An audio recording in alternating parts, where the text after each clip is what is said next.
All right. Welcome to Life Tree Community Church. If you don't know by now, I'm not going to tell you who I am. For those online, I'm Pastor Dan. How's that? There we go. For anybody watching online.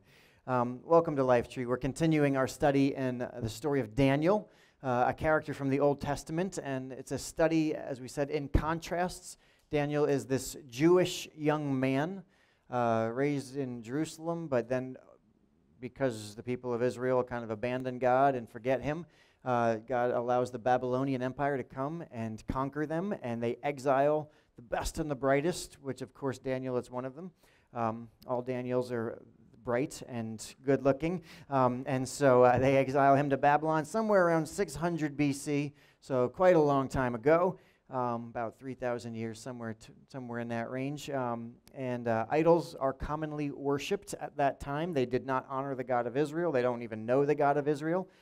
So as people who don't know the living God recognize that there was something more out there, so they're worshiping something, so they're basically worshiping the most likely thing they can find. If it's this rock, if it's that tree, if it's the sun, if it's some other god that they can come up with that somebody makes up, they're going to worship it.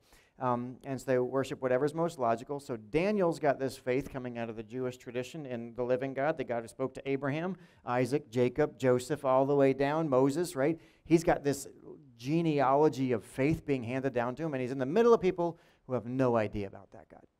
So you've got this study in contrasts, and we're calling this series American Idols, right?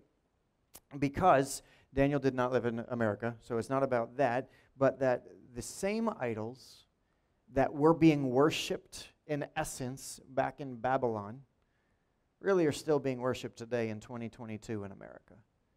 It's the same essence, the same things that are trying to take God's place in our life. And that's the thing. It's a daily battle, something that we fight regularly, something that we encounter every single day. There are other forces contending for your worship, contending for your attention, for your energy, for your life. And so I think it's helpful just to take a moment. We'll restate the basics of idolatry, of what idolatry is, that we're all on the same page. God is very loud about the dangers of idolatry. You read throughout Scripture, right? It's in the commandments. Don't have any other idols. He's constantly talking. Idols are bad. Warning, warning, Will Robinson. Warning, warning. Right? There's how many of you actually got that reference?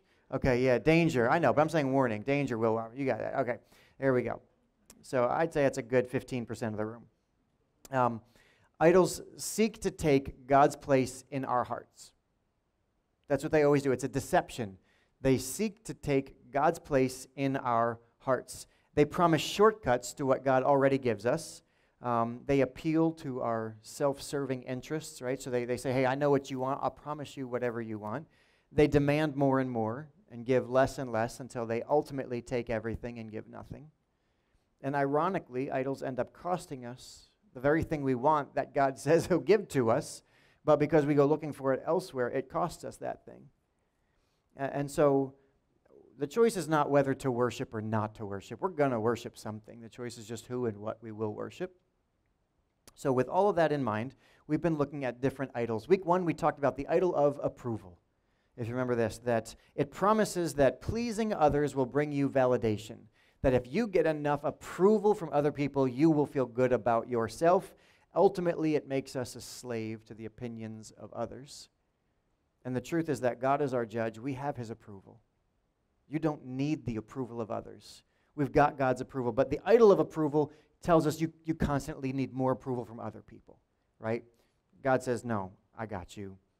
I love you, right? But that's what the idol does. Then week 2, we talked about the idol of understanding. The promise is that if we know more, if I understand more, if I have more information, I will be better off. I will be more peaceful. I will be more content. If I can just figure out why, answer all the questions, I will be better off. And it costs us trust because we begin to question everything and everyone, and we embark on this never-ending, impossible quest to know it all. And that's not reality. There will always be unanswerable questions, always be stuff we don't know. And here's the truth. God knows it all and gives us the knowledge we need for what we have to face and reveals everything that is good for us to know. right? We said there are some things that are not good for us to know. And God he's not hiding by not telling us. He's actually loving us by not revealing everything. And so again, the idol says, hey, if you know the serpent in the garden, if you do this, you will know what God knows. They found out what God knows, and did their life get better? No, it got worse. Right? The idol of understanding promises this, over-promises, under-delivers, costs them the very thing that they wanted, that they had in the first place, because God had already given it to them. That's what idols do. Week 3, the idol of security. Shana talked about this. It promises that you can guarantee your well-being. If you work hard enough, if you take control of everything, you will be safe from all harm. And she very eloquently shared how it costs us the opportunity to be brave. If we prioritize safety, we abandon courage, which leads us to unexpected places. If the goal is to be safe, we will never venture out into those unexplored, those new places, those greater levels that God says, hey, follow me here. The truth is we couldn't be more secure in God's hands. We can have complete peace knowing we're in his hands. The idol says, hey, try and guarantee your safety. God says, I've already got your safety. Trust me. Trust me. Today, we're going to talk about the next one, and I think it's perhaps one of the most dangerous idols there are. Those who worship it have done some of the most hurtful things and harmful things in human history, and it's the idol of power. The idol of power. Power both intoxicates and terrifies people. Andy Crouch, I'm going to quote him a lot today, so I'm sorry. He just wrote a great book. It's called Playing God, Redeeming the Gift of Power. So if you'd like to read it, I highly recommend it. But he says this, no one ever knows how much power they have, and no one ever has enough power. I'll say that again. No one ever knows how much power they have, and no one ever has enough power. Complicated, isn't it? The idol of power deceives us into thinking that the purpose of power is for our own personal good. And when we worship it, we do so much harm. I'm going to invite you to turn to Daniel chapter 4. We're going to read about this idol of power that's revealed here, about a king who knew better, but ended up worshiping power anyway. We're going to pick it up in Daniel chapter 4. It's the next story in the book of Daniel. Chapter 4, verse 1. Again, this is a good name for your dog, okay? King Nebuchadnezzar, okay? I'll just call him Neb for short. Right? King Nebuchadnezzar sent this message to the people of every race and nation and language throughout the world. And he says this, peace and prosperity to you. That's a good kingly start. Right? Kings, peace and prosperity to you. Sounds like something a king would say. I want you all to know about the miraculous signs and wonders the Most High God has performed for me. How great are his signs, how powerful his wonders. His kingdom will last forever, his rule throughout all generations. And I want to pause and point out one thing that's worth noting. Nebuchadnezzar is from Babylon, not Jewish, not from the nation of Israel, did not grow up under what we would call the living God. He didn't know that God, okay? And he's the one telling this story, right? This is Nebuchadnezzar narrating. He wrote this. This is his words. He's the one telling, or it's recorded. I don't know if he literally wrote it. He probably is a king. He probably dictated it. And you, come here, write this for me, right? That's how I do it in our house, right? Ethan, come here. You write this for me. No. Siri. Hey, Siri. Yeah, that's how it goes. All right. And he acknowledges the miracles, wonder, and supremacy of Israel's God. Just think, sorry, hey, Siri, and everybody's phone was like, should we move him? That was pretty good. That works. All right. I should just throw that in every once in a while, see what happens. See whose phone is listening. Yeah. Hey, Google. Okay, Google, right? Isn't that what okay, Google? Yeah. All right. So he acknowledges the miracles, wonders, and supremacies of Israel's God. And it's just incredible to me that this is someone who is outside the nation of Israel who is telling the story about the wonders of God. It's really pretty remarkable. So to make a long story short, the king has a dream. This guy likes to dream. And none of the wise men could figure it out until Daniel shows up. Daniel walks in. He's like, nobody's figuring this out. The magicians, the astrologers, the wise men, nobody's figuring it out. Daniel comes in. Finally, somebody that can help. We skipped to verse 8. It says this, at last Daniel came in before me, it's the king again narrating, and I told him the dream. He, meaning Daniel, was named Belteshazzar after my God, and the spirit of the holy gods is in him. I said to him, Belteshazzar, chief of the magicians, I know that the spirit of the holy gods is in you and that no mystery is too great for you to solve. Now tell me what my dream means. Again, I just want to point out, wisdom and understanding come from where? God. Okay? No matter how smart they were, the astrologers and the magicians couldn't figure it out. They're lost. It was the Spirit of God in Daniel that gave him understanding, and the king knew it. The Spirit of the holy gods. That's who, whatever that is. He didn't even have a language for it, but whatever that is, it's in Daniel.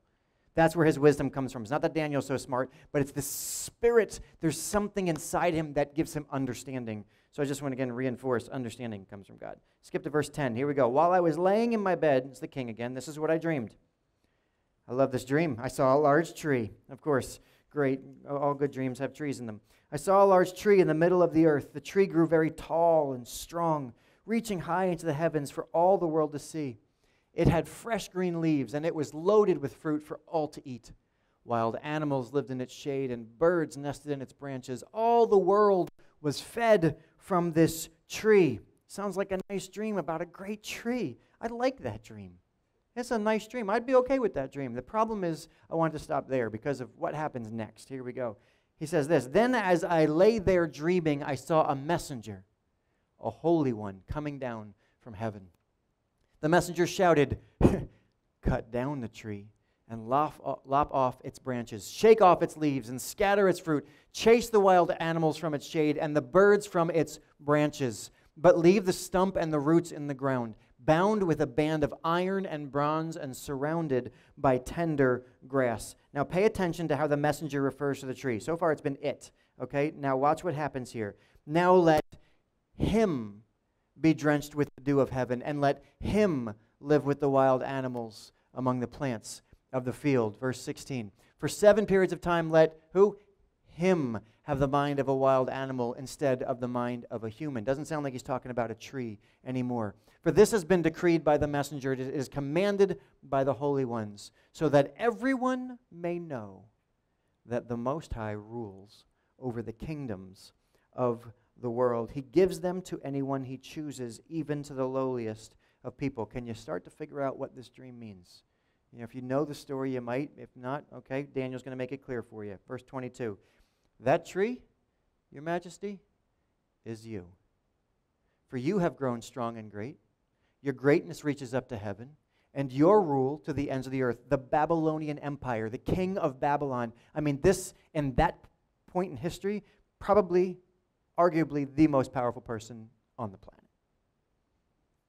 That tree is you. Verse 20, then skip ahead to verse 24. This is what the dream means, your majesty, and what the Most High has declared will happen to my Lord, the king. Not such a great dream.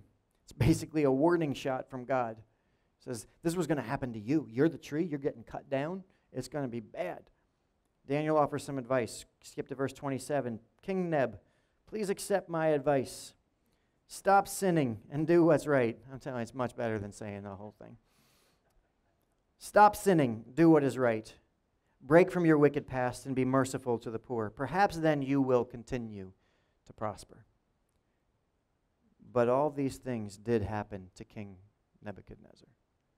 12 months later, he was taking a walk on the flat roof of the royal palace in Babylon. As he looked out across the city, he said, Look at this great city of Babylon. Pay attention to what he says now.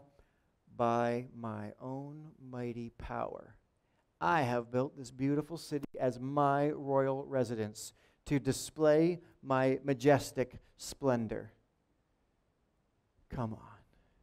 Bring the glory.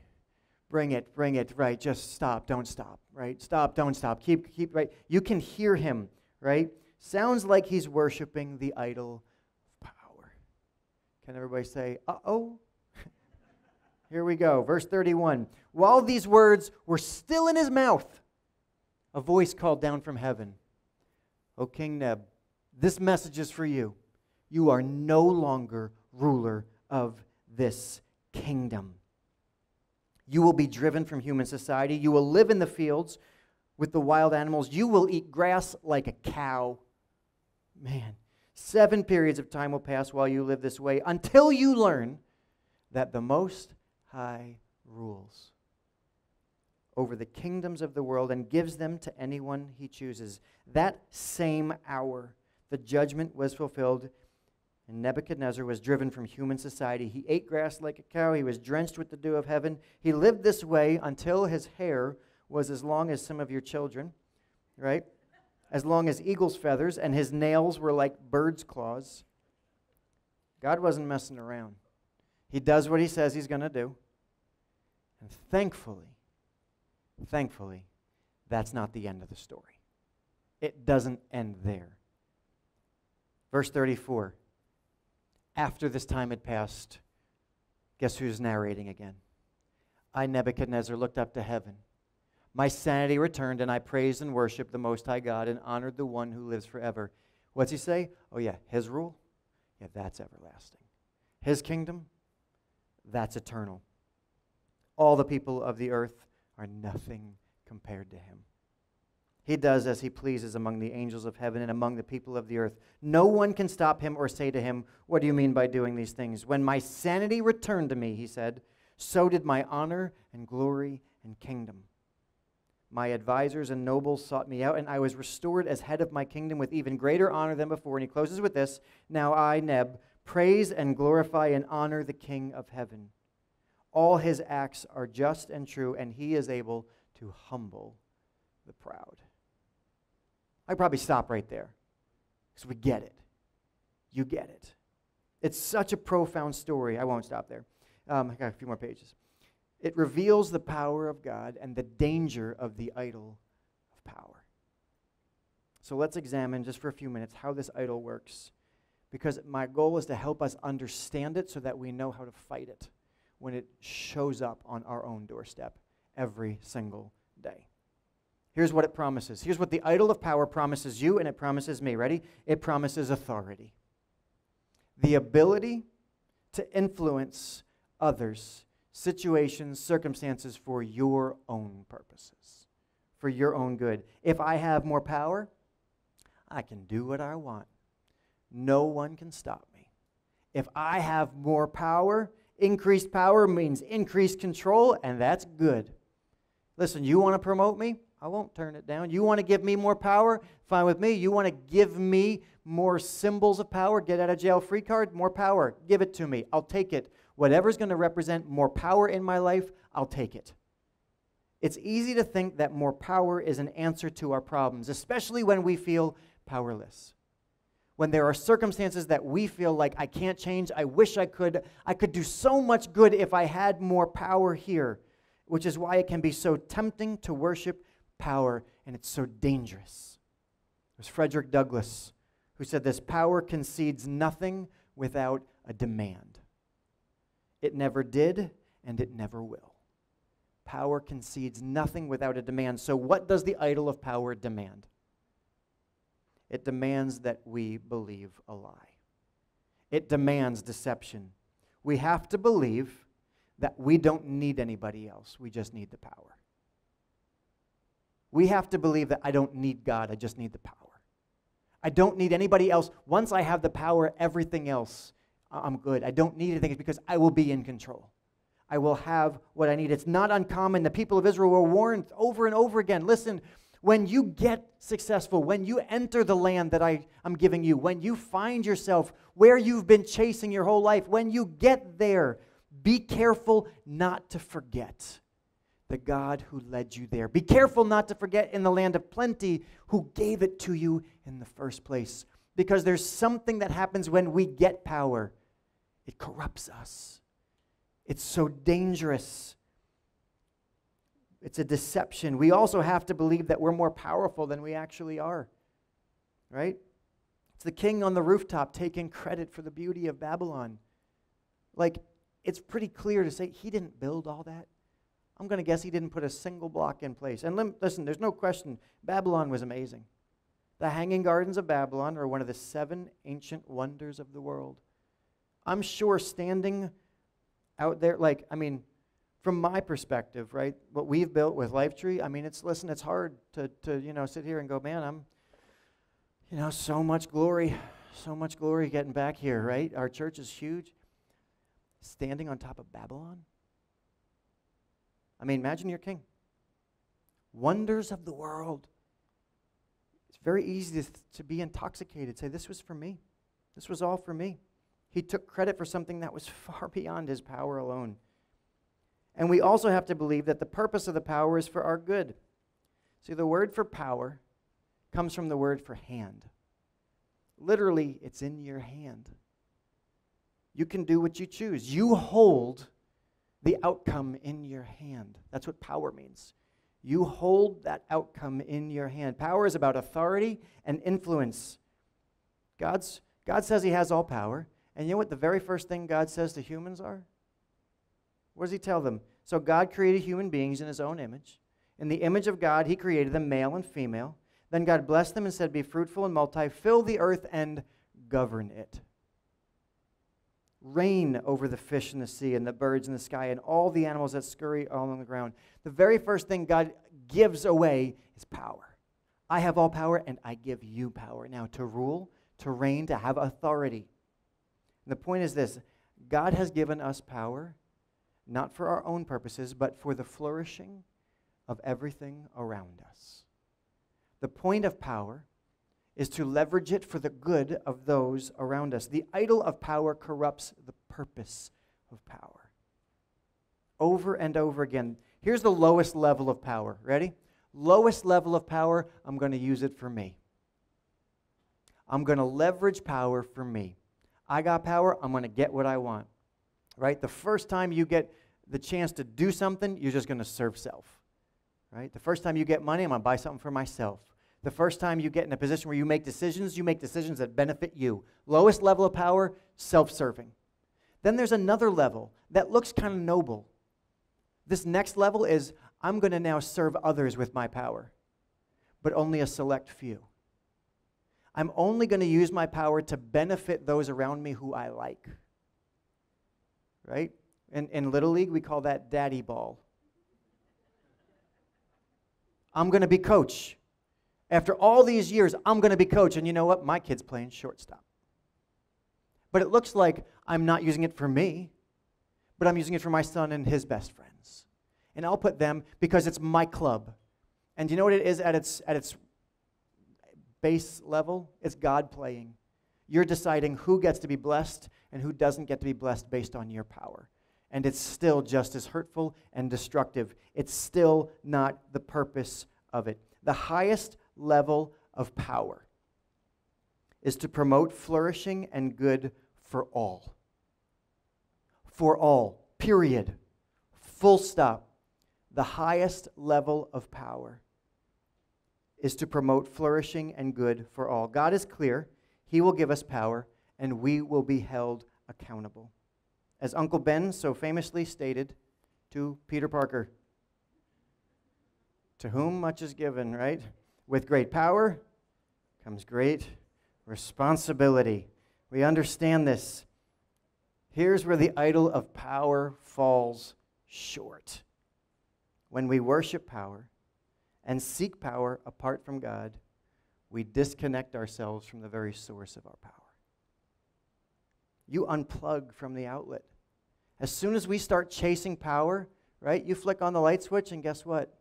Nothing.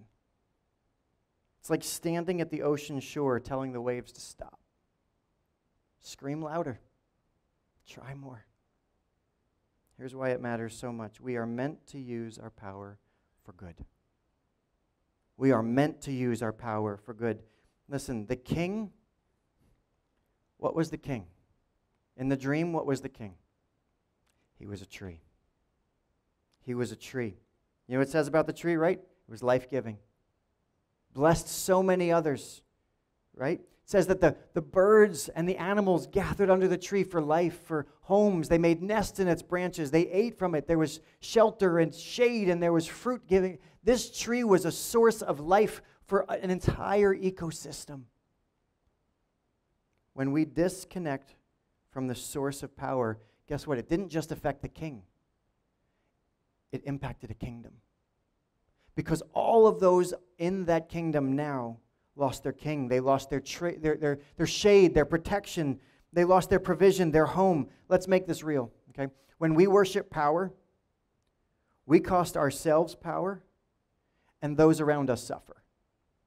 When we worship power, when we pursue power, that idol, those that we were supposed to have the power to bless, they suffer.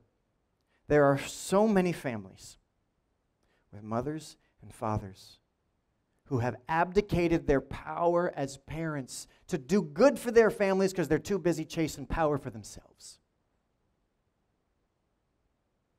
There are businesses with leaders who abuse their power, and rather than providing livelihoods and flourishing environments for their employees, they cause pain and suffering and suck the life out of everyone around them because they're self-serving. In positions of power to do good, to create flourishing for all, yet they serve self. Our whole world right now is being affected by a leader who is using his power to attack through force. It's an abuse of power. The impact of abuses of power are littered throughout history. From wars to slavery to oppression to human trafficking to child violence, domestic violence, all sorts of unspeakable things because people abuse power. Because they use that power to either serve themselves or serve a select few. The highest and only purpose of power is for the flourishing of all. If we are not using our power in a way that benefits everyone, then we're still aiming too low. Andy Crouch again said this: power, especially concentrated power, always places us at a crossroads where we must choose between creation and destruction, between violence and flourishing. Those are the only options. It's either I'm going to use my power for the good of all, or I'm going to incur violence on someone. We're going to alienate and abandon someone who should have been the recipient of good, but because we're going to abuse the power, because we're going to narrow the field, we're leaving them out and they're suffering. If we worship the idol of power, we will suffer the same fate as the king. We will find ourselves at some point, ready? Out of our minds, chasing power, completely deceived into thinking we don't need God. We'll be driven away from the place we should be, from the role we should be fulfilling, from the people we should be with, from the flourishing both they and we should be experiencing. You may not eat grass like a cow. You may, I don't know. Some of you may grow really long hair, have some really weird nails. Idols always overpromise and underdeliver, but one thing you can count on, they're going to cost you the very thing you seek. Over and over again. Ooh. Deep breath. But there's hope. But there's hope. Oh, kings and queens, you will live this way until you learn that the Most High rules over the kingdoms of this world and gives them to anyone he chooses. There's a date. There's a line in the end where things can change. You don't have to live under the cycle of abusive power. We don't have to serve that idol. If we refuse to worship power, to chase after it, and instead, if we will trust the God of all power, he will give you all the power you need to do what you're yours to do. That's the hope. That the God of all power says, I will give you all the power you need to do everything that's yours to do. You will not lack an ounce of power. You will have everything you have at your disposal. The God who created everything, he said, I empower you. I will give you, listen, right? We can do all things through Christ who gives us strength. You will lack nothing. Just as the God who has all wisdom only gives us some, because it's all that we need. He only gives us the wisdom we need. So also he has all power and will only entrust us the power we need because he knows too much wisdom, it's not healthy for us. Guess what? Too much power, not good for us. It corrupts over and over. We think more is better, and it's just not true. It's a lie. It's a deception. God will give you all the power you need. In those moments where you feel powerless, here's what we need to do. This is where the tension rises. What happens when I feel powerless, but I think something needs to change? One, pray, God, give me power to do what you've burdened me to do. 2, if there's moments you've prayed, you've done all that, and you still don't have power, it's not yours to do. Plain and simple. There are times where we feel like, I wish I could do more, but it's not mine to do. We are not saviors. We're not Jesus. He's given somebody else the power to change that. You will have all the power you need to do what God has given you to do. Trust Him for the rest. Trust Him for the rest. Here's the best part.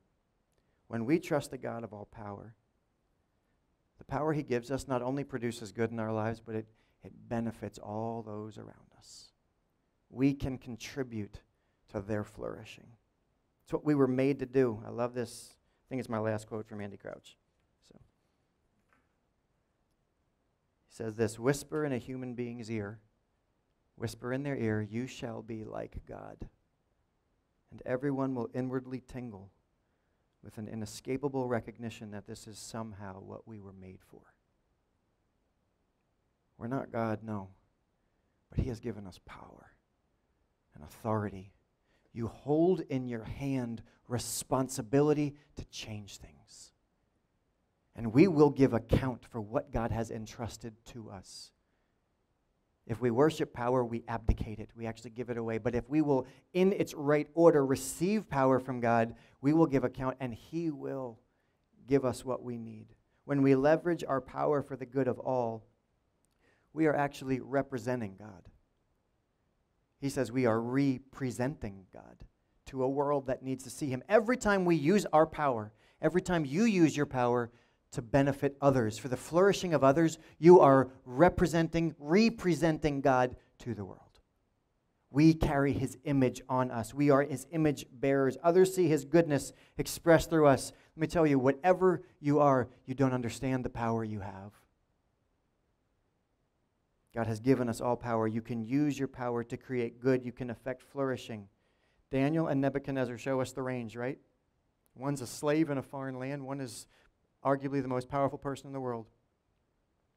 Doesn't matter where you are, top to bottom in the food chain. Doesn't matter who you are, where you're from. All of those things, you can leverage your power to make a difference. Daniel's the one that the king needed the power from. And the king is still in a position to bless a kingdom. Wherever you are, God has given you what you need. You can be a blessing to your family, to your friends, to your coworkers, to your community. Until you do not ignore your power, do not be afraid of it, do not revel in it. So what? So how do we practically live this out this week? Like, really, we're going to get out of here. I'm probably going to go take a nap for the rest of the night. But what do we do tomorrow and the day after and the day after to make sure that we are not giving in to this idol of power that continually says, hey, more power's better, more power's better. Again, every week we've looked at it's a year of confident hope, and we've gone with the kiss of hope, right? The kiss of hope. Here's what can you keep doing, improve doing, stop doing, and start doing. It's 4 simple things. It's a great way to apply whatever you're considering. Here we go. What can you keep doing? One, again, these are just my suggestions. You can take this and do it you can apply it however you want. These are just my applications. One, what do you keep doing? Keep acknowledging God as the source of your power. Just keep acknowledging God as the source of your power every day. Say, God, today my power is from you. God, I will continue to acknowledge you are my strength. I have no power apart from God. I will not cut off my connection to God. You are the source of my power. What can you improve doing here? When you make decisions that will affect others, do not only think about what benefits you. And do not only think about what will benefit your friends. But truly say, God, help me make decisions that will benefit everyone. And only God can give you that wisdom. But God, help me understand what's the right thing here for everyone. If we will look around and only some people are benefiting from our power, then we're still aiming too low. We can improve that, take that higher. What can you stop doing? Stop trying to accomplish good on your own. Stop trying to depend on yourself. Right? Our world is increasingly becoming humanistic. The sense of find your uniqueness inside you. Discover the power that's inside. Just go deeper and you'll find your power. It's in there somewhere. You do you. You find you. And let me tell you, you know what that is? It's garbage. Absolute garbage. You know where you find your power? It's not somewhere deep inside. You're going to find a whole lot of nothing. My power comes from here. Stop depending on your own strength. I'm telling you now, it's not enough. I don't care who you are, I don't care how strong you are, it's not enough. Find your power in God. Stop trying to accomplish good on your own. And finally, what can you start doing? Let's just start measuring success by how well those around us are doing. Let's just start measuring success, not with how well am I doing today. I think we've set the bar too low. If I'm happy, I'm doing good. How are you doing? Well, I'm doing great. These people over here, they're struggling. Those people over there are struggling. But personally, I'm fine. I'm good. World around me is burning. I'm good. I had ice cream today. It was a nice day. You know, I feel good. Can't complain. How about we start measuring success by whether everyone around us is flourishing? Are we using our power to benefit those all around us? And I want to close with this. Invite the band back up. And I'm just going to read a scripture verse. And invite you to close your eyes. This was written by Moses. And I just want to close with this psalm. It's Psalm 96. I want you to listen to the words. He says this, "Great is the Lord. He is most worthy of praise. He is to be feared above all gods." Listen, the gods of other nations are mere idols, but the Lord made the heavens. Honor and majesty surround him. Strength and beauty fill his sanctuary. O nations of the world, recognize the Lord. Recognize that the Lord is glorious and strong. Give to the Lord the glory he deserves. Bring your offering and come into his courts. Worship the Lord in all his holy splendor. Let all the earth tremble before him. Tell all the nations, the Lord reigns. The world stands firm and cannot be shaken. He will judge all peoples fairly. Let the heavens be glad and the earth rejoice. Let the sea and everything in it shout his praise. Let the fields and their crops burst out with joy. Let the trees of the forest sing for joy before the Lord, for he is coming. He is coming to judge the earth. He will judge the world with justice and the nations with his truth. Heavenly Father,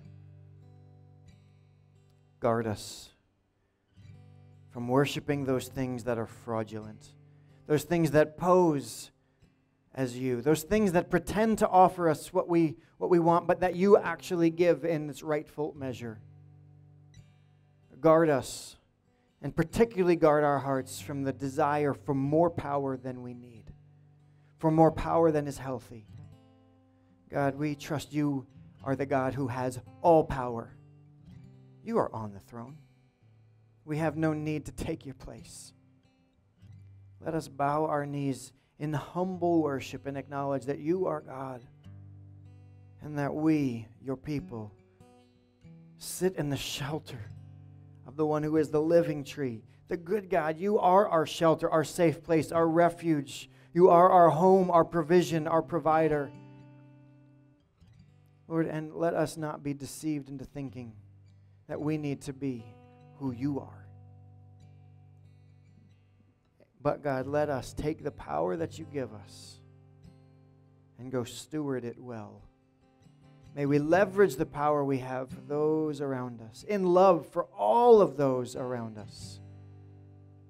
Lord, we thank you.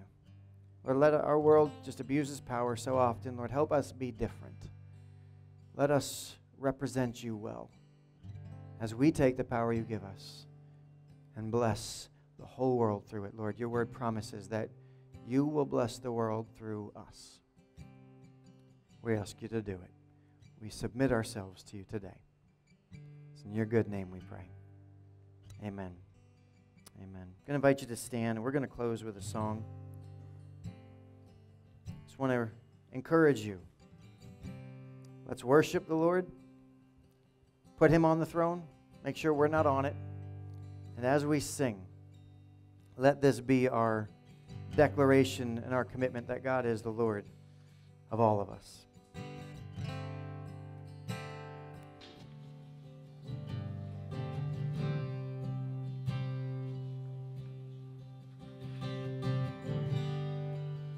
Sing all the earth.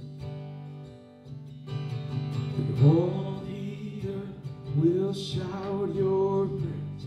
Our hearts will cry. These bones will sing. Great are you, Lord. All the earth will shout your praise. Our hearts these bones will sing, great are you, Lord. Let's sing it, all the earth, all the earth. And all the earth will shout your praise. Our hearts will cry, these bones will sing, great are you, Lord. One last time, all the earth will shout your praise. Our hearts will cry, these bones will sing. Great are you, Lord. It's your breath, it's your breath, it's your breath in our lungs. So we pour out our praise, we pour out our praise. It's your breath in our lungs. So we pour out our praise to you only. It's your breath in our lungs. So we pour out our praise, we pour out our praise. It's your breath in our lungs. So we pour out our praise. Come on, let's sing again. All the earth, we sing. All the earth will shout your praise. Our hearts will cry, these bones will sing. Great are you, Lord. One last time, all the earth, and all the earth will shout your praise. Our hearts will cry, these bones will sing. Great are you, Lord. Sing, it's your breath, it's your breath in our lungs. So we pour out our praise, we pour out our praise. It's your breath in our lungs. So we pour out our praise to you.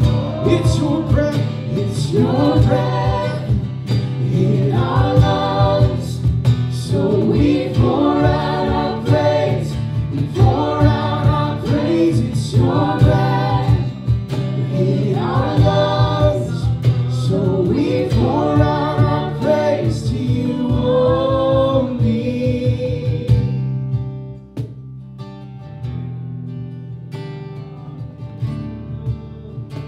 To you only, you are worthy. So we pour out our praise to you only, to you alone, you alone. We pour out our praise to you only. You are worthy. So we pour out our praise to you only.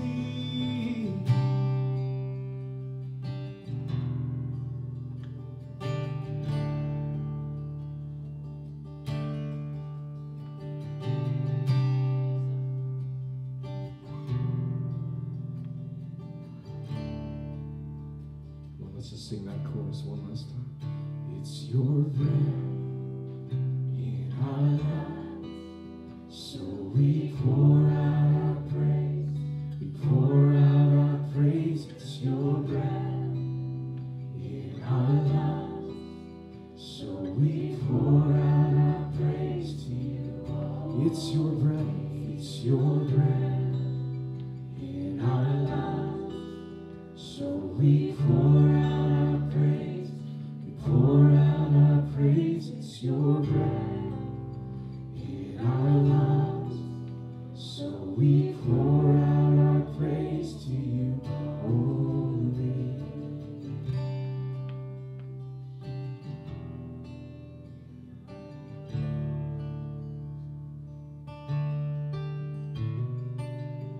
Jesus, we thank you for this time tonight. We thank you for the word that you poured into our hearts. Thank you for every person in this room and every person who's not yet.